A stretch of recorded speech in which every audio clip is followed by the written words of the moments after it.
اسلام میں تعویذ کی شرعی خاصیت کیا ہے؟ تعویذ لٹکانا کیسا ہے؟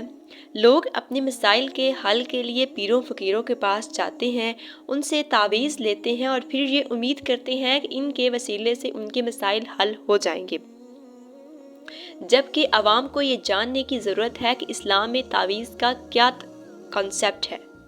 جس طرح پچھلے دنوں اقرار الحسن نے پیر خطیب کو پوری عوام کے سامنے بے نقاب کیا، اس کی جھوٹی کرامات کا انکشاف کیا، اسی طرح لوگوں کو یہ جاننے کی ضرورت ہے کہ اسلام میں تعویذ لٹکانا کیسا ہے۔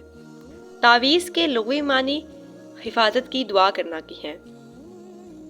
اسی طرح سیدنا عبداللہ بن مسعود نے اپنی بیوی کی گردن میں ایک دھاگا دیکھا تو پوچھا کہ یہ کیا ہے؟ ان کی بیوی نے بتایا کہ یہ دم کیا ہوا دھاگا ہے۔ آپ رضی اللہ تعالیٰ عنہ نے اسے ٹکڑے ٹکڑے کر دیا اور فرمایا، اے آل عبداللہ تم شرک سے بے پرواہ ہو۔ میں نے نبی کریم صلی اللہ علیہ وسلم کو فرماتے سنا کہ بے شک دم، تعویذ اور ٹوٹکے شرک ہیں۔ البتہ آپ صلی اللہ علیہ وسلم نے بعد میں دم کی اجازت دے دی، لیکن ساتھ ہی تصریح فرما دی کہ ان میں شرکیہ الفاظ نہ ہوں، اور خود آپ صلی اللہ علیہ وسلم نے بھی مختلف مسنون دم امت کو تعلیم کیے۔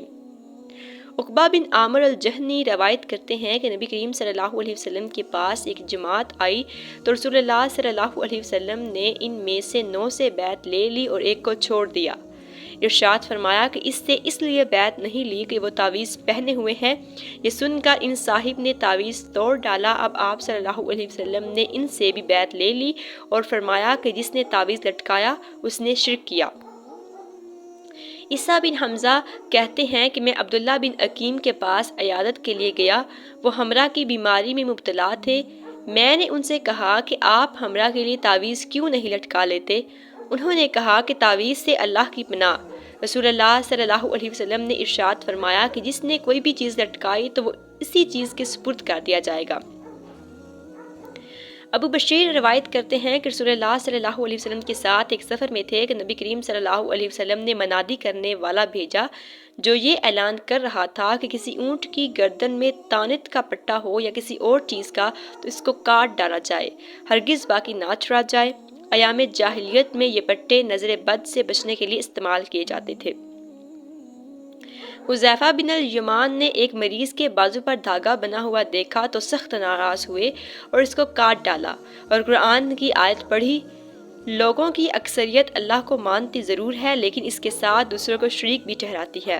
ایک روایت میں یہ اضافہ بھی ہے کہ حذیفہ نے اس مریض سے کہا کہ اگر تو اس حالت میں مر جائے کہ تیرے ہاتھ پر یہ دھاگا بندھا ہوا ہو تو میں تیری صلاۃ المیت نہ پڑھوں گا۔